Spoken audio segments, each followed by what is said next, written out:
আল্লাহ মালাকুল মাউত কে বলবেন, মালাকুল মাউত কি অবস্থা? বলবে সব শেষ। মাইয়াব্বা, কে বাকি?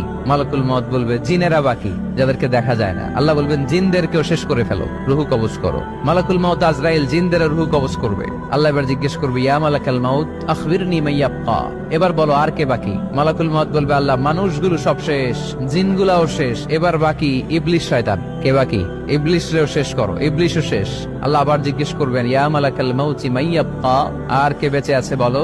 মালাকুল মাউত বলবে, আল্লাহ আপনার কথা অনুযায়ী পৃথিবীর সব মানুষের রুহু কবজ করলাম, সব জিনদের রুহু কবজ করলাম, ইবলিসের রুহু কবজ করলাম, এখন আছে শুধু ফেরেশতা। আছে কারা? যাও ফেরেশতাদের রুহু কবজ করো। ফেরেশতাদের রুহু কবজ হয়ে যাবে। এবার আল্লাহ জিজ্ঞেস করবেন, ইয়া মালাকাল মাউত আখবিরনি মাইয়াব্বা।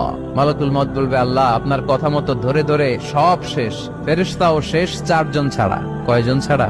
জোরে বলেন, কয়জন ছাড়া? ইসরাফিল, জিব্রাইল, মিকাইল,